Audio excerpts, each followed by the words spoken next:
Welcome back. In the last episode, we explored how humidity influences cloud formation, fog, and storm development. Now we take it a step further. Today's topic, adiabatics and stability, how air moves vertically and what it tells us about flying conditions. Let's begin with the term adiabatic. It simply means that air is changing temperature without gaining or losing heat from its surroundings. The key factor: pressure changes as air moves up or down in the atmosphere.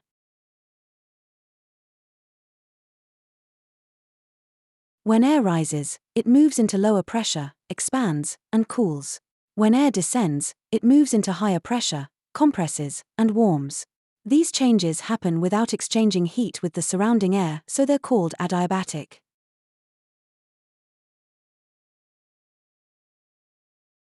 We measure how fast this temperature change happens using lapse rates. The dry adiabatic lapse rate, DALR, is about 3 degrees Celsius per 1,000 feet. It applies to unsaturated air with less than 100% humidity. Once the rising air cools to its dew point, it becomes saturated. At this point, condensation begins, and latent heat is released, slowing the rate of cooling. This new rate is the moist adiabatic lapse rate, MALR, usually about 1.5 degrees Celsius per 1,000 feet. Why do we care about all this? Because stability in the atmosphere is based on comparisons between the air parcel's lapse rate and the surrounding environmental lapse rate, ELR. That tells us whether rising air keeps rising or sinks. Let's define the 3 basic stability conditions.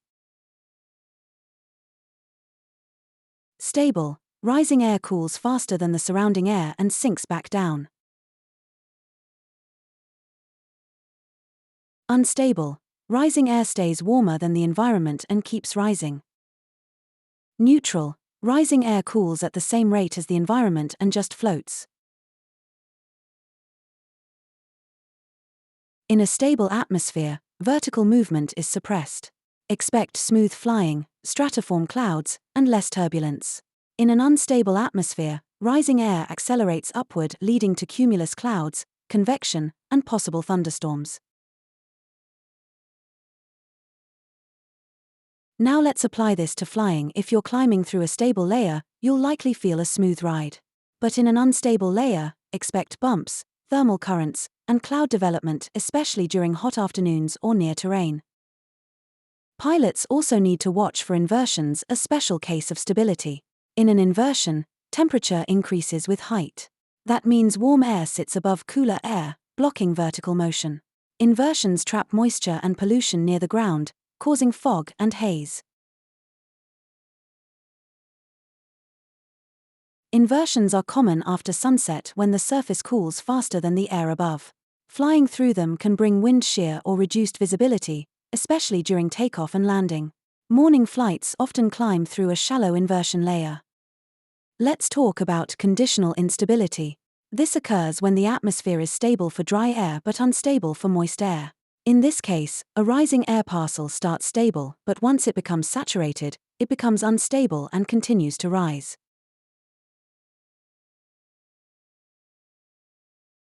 This is common in real life. The trigger could be a frontal boundary, terrain, or surface heating. Once the air rises past its level of free convection, LFC, cloud development can rapidly intensify, sometimes leading to cumulonimbus clouds.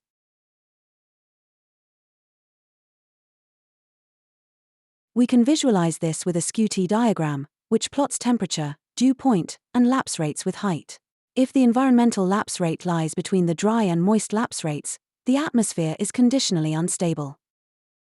Another important level, the equilibrium level, EL. This is the altitude where a rising moist air parcel becomes cooler than the environment again. It marks the top of most convective clouds unless momentum carries them higher into the stratosphere. One more term, CAPE or convective available potential energy. It measures how much energy a parcel of air has to keep rising. The more CAPE, the stronger the potential for towering clouds and thunderstorms. Pilots should avoid high CAPE areas. Now back to real flying. On a hot day with a steep lapse rate and moist surface air, Thermals rise quickly and clouds can build rapidly. VFR pilots may experience moderate turbulence, while IFR pilots could face unforecast weather. Stable conditions can also bring trouble. For instance, in valley areas with weak winds and surface cooling, cold air pools near the ground leading to radiation fog and low visibility. This can last well into the morning in winter months. Another risk in stable layers is wind shear. A fast-moving air mass above slower air creates sharp changes in wind speed and direction, especially in inversions. This can lead to sudden airspeed changes during approach or departure. So, how do we prepare? Check TAFs and METARs for temperature trends. Look for dew point spread to anticipate saturation. Use upper wind charts to spot wind shear or inversion potential. Refer to SCUT diagrams or area forecasts to judge stability. Let's go through a real scenario. You're flying into a coastal airport in the evening. Winds are calm, the sky is clear, and temps are dropping. Expect a surface inversion, with rising humidity. Visibility might drop rapidly and fog could form within minutes. Now, imagine you're flying over desert terrain at midday. It's dry and hot, with a steep lapse rate. Expect thermals, turbulence, and possibly dust devils. Not dangerous, but definitely uncomfortable. These are clues that the air is unstable.